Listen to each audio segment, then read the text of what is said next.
La paz esté con ustedes. Amigos, llegamos al sexto domingo de Pascua, lo que significa que nos estamos aproximando al final del tiempo de Pascua, es decir, nos aproximamos a la gran fiesta de Pentecostés, la venida del Espíritu Santo. La Iglesia nos da entonces una especie de breve anticipo de Pentecostés al hablar sobre el Espíritu, y en todas las tres lecturas escuchamos descripciones de la obra del Espíritu Santo. Algunas veces se dice que, especialmente en la Iglesia occidental, pasamos por alto al Espíritu Santo, le damos poca importancia al Espíritu. Creo que eso no es cierto porque en verdad en las Escrituras y a lo largo de la Iglesia hay muchas descripciones y celebraciones del Espíritu. El Espíritu Santo, por supuesto, enviado por el Padre y el Hijo, es el Espíritu que anima la vida de la Iglesia. Piensen en el Espíritu como el alma del cuerpo místico. Es el principio que anima al cuerpo místico. Vemos entonces vemos su obra por todas partes. Y las lecturas de hoy nos dan algunos indicios. Quiero mencionar 5 signos del Espíritu Santo. Miremos ahora la primera lectura de los Hechos de los Apóstoles. Escuchamos que Felipe baja a la ciudad de Samaria y les proclama a Cristo. Ahora, en primer lugar, ¿por qué está yendo allí? Bueno, debido a la persecución que sobrevino luego de la ejecución de Esteban. Una breve lección. Cuando algo va realmente mal, incluso cuando va muy mal en sus vidas, en vez de decir, bueno, este es un sufrimiento terrible, inútil, digan, ¿qué busca Dios? ¿Cómo puedo ver esto como una señal de la providencia de Dios? A causa de la persecución en Jerusalén, los apóstoles y discípulos fueron enviados a todo el mundo. Observen cómo Dios puede utilizar incluso al mal para sus propósitos. Pero a lo que quiero que le presten atención es a Felipe proclamándoles a Cristo. Este es el primer signo del Espíritu Santo. Discurso audaz. Proclamación en nombre de Cristo. En nuestra sociedad occidental moderna es una especie de convención social de no hablar mucho públicamente sobre religión. Mejor guárdatelo para ti. Te toleraremos, pero no salgas públicamente con tu religión y tus puntos de vista porque eso va a causar problemas.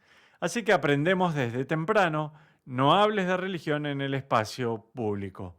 Bueno, él les proclamó a Cristo. Desde Felipe y Pedro y Santiago y Juan, todo el recorrido hasta Fulton Sheen y Juan Pablo II, las personas llenas del Espíritu Santo no pueden guardarse a Cristo para ellos. Tienen que hablar. Cuando Pablo dice, ay de mí si no predicara el Evangelio, es como que estuviera prendido fuego por dentro. No podía guardárselo para él, tenía que proclamar a Cristo. Un signo entonces de que el Espíritu Santo está activo en ti. Sí, los Juan Pablo II y los Billy Grahams y aquellos que están formalmente a cargo de proclamar a Cristo, pero es para todos, son ustedes, eres tú.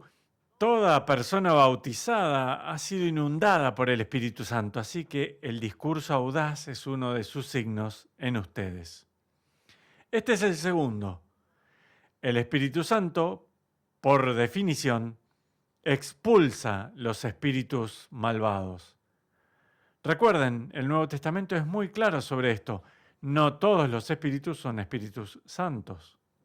Estamos envueltos, de hecho, en una guerra espiritual. Existen criaturas, estos ángeles y realidades de lo alto, algunas de las cuales han caído.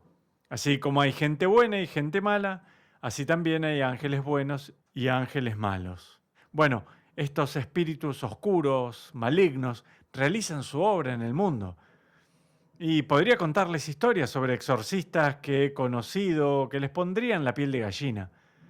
Me refiero a que estos espíritus típicamente trabajan mediante la tentación y mediante la insinuación, y así, y todos lo sabemos. Combatimos contra poderes que podemos ver, pero también combatimos contra poderes que no podemos ver. ¿De acuerdo? Si el Espíritu Santo está en ti, Él se deshace de esos espíritus oscuros. Hay una especie de poder expulsivo en el Espíritu Santo. Si se instala en ti, entonces estos otros espíritus tienen que huir. Escuchen esto. De muchos poseídos salían los espíritus inmundos lanzando gritos. Bueno, eso es lo que sucedió cuando Felipe proclamó audazmente a Jesucristo. Cuando Felipe, lleno del Espíritu Santo, proclama, Viene el Espíritu Santo y entonces expulsa a los poderes oscuros. Uno de los signos del Espíritu es la huida de esta tiniebla. Relacionado con esto, entonces, habían oído hablar de los milagros que hacía y los estaban viendo. Entonces se despertó una gran alegría. Los signos que estaba haciendo. El Espíritu Santo produce efectos milagrosos. Ahora, de nuevo, no estoy diciendo que esta es la realidad diaria de la mayoría de los creyentes. No lo es. Pero claramente desde el Nuevo Testamento hasta el día de hoy, uno de los signos del Espíritu Santo es las señales y milagros extraordinarios. Pablo habla de profecía y de sabiduría y don de lenguas. Y ciertamente, desde la época de Pablo hasta el presente, esas son realidades en la vida de la Iglesia. Una de las señales del Espíritu son las manifestaciones milagrosas. Algo que he notado que me resulta muy interesante, si revisan la historia de la evangelización desde el Nuevo Testamento hasta el presente, a menudo la evangelización inicial de un pueblo o una nación viene acompañada por signos milagrosos. Y pueden ver por qué. Alguien llega a un país donde nunca oyeron hablar de Jesucristo y ciertamente supone predicación y enseñanza, pero a veces te preguntas, ¿qué fue lo que captó primero su atención? Ya sea Patricio en Irlanda, sea Bonifacio en Alemania o quien sea, cuando alguien fue a evangelizar por primera vez. O piensen en los misioneros que fueron a lugares de África en el siglo XIX. ¿Qué fue lo que llevó a la gente a decir, sí, voy a escuchar a esta persona? Bueno, hay un montón de testimonios a lo largo de la tradición sobre signos milagrosos, curaciones y maravillas y así, que acompañaron a estos primeros evangelizadores. No me sorprende. Estas señales, la expulsión de poderes oscuros, la manifestación milagrosa del Espíritu, estos son indicadores. Este es un tercer signo del Espíritu y de algún modo ya he aludido a él. Dice, despertó gran alegría en aquella ciudad, luego de la proclamación de Felipe. La alegría es la principal bandera del Espíritu Santo. Permítanme decirlo de nuevo. La alegría es la principal bandera del Espíritu Santo. Mientras grabo estas palabras, estuvo la coronación del rey Carlos III, y cuando el monarca está en la residencia en el Palacio de Buckingham, izan el estandarte sobre el edificio. Es el signo de que el rey, el monarca, está allí. Bueno, pienso que esa es la bandera que flamea sobre el hogar de alguien en quien habita el Espíritu Santo. Existen otras señales, otros indicadores, pero el más claro es la alegría. Evítenme esos cristianos tristes y deprimentes y lúgubres. Podrán estar bien en la vida moral, o podrán estar bien en muchas cosas, o siguen las instrucciones de la misa de la forma correcta, y todo eso está bien. Pero la señal del Espíritu Santo es la alegría. He conocido a algunos santos en mi vida, un puñado de personas que pienso son verdaderos santos. Esa es la señal. La piedad y todo lo demás que podamos decir, pero lo principal es su propia alegría, que se vuelve radiante y contagiosa. Y saben de lo que hablo, cuando están con alguien y se van sintiéndose más vivos. Ese es el signo del Espíritu Santo en esa persona. Cuando han capturado su misma alegría, el Espíritu Santo está por allí. Estén atentos a eso, estén alertas, estén atentos a eso en sus propias vidas. Esa es la señal de que el Espíritu Santo habita en ustedes.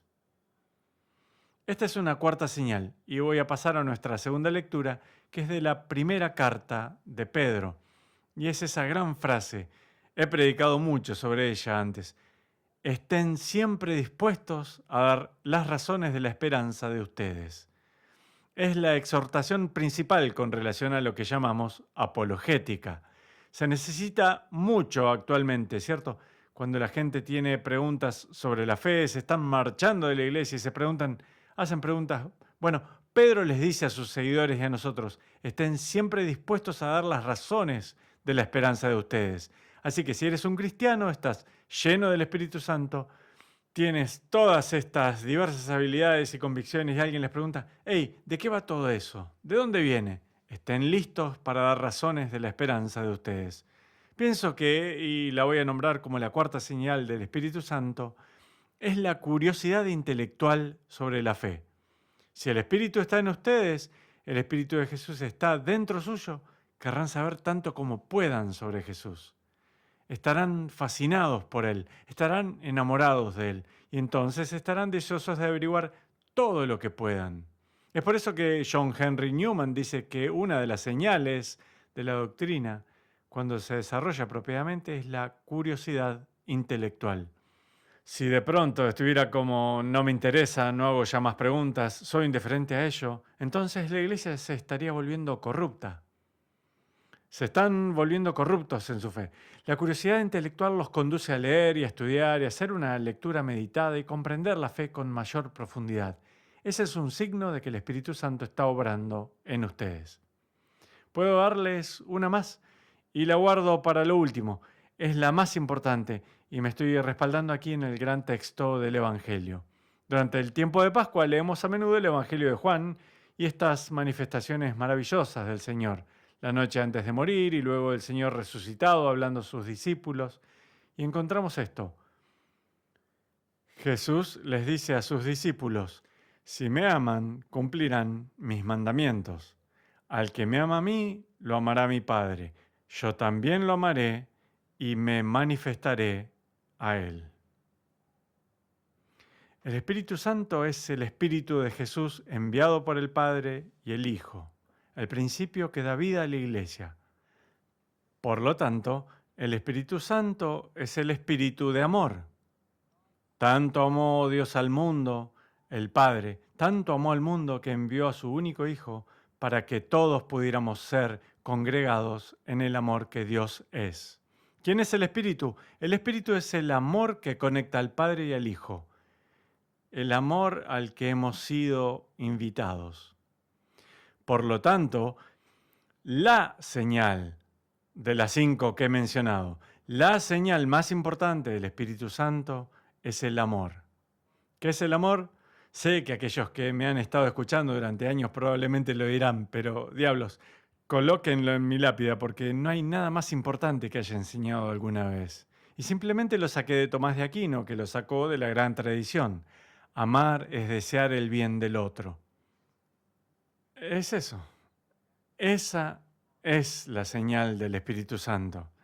Podrás tener todas las cosas que mencioné y eso es genial. Son todas geniales, pero si no tienen esta, no tienen el Espíritu Santo. Es por eso que Pablo puede decir que hay 3 cosas que perduran: fe, esperanza y amor, pero la más grande de ellas es el amor. Podría tener suficiente fe para mover montañas, dice Pablo, pero si no tengo amor, soy nada. Es eso. Esa es la señal del Espíritu Santo, es el amor.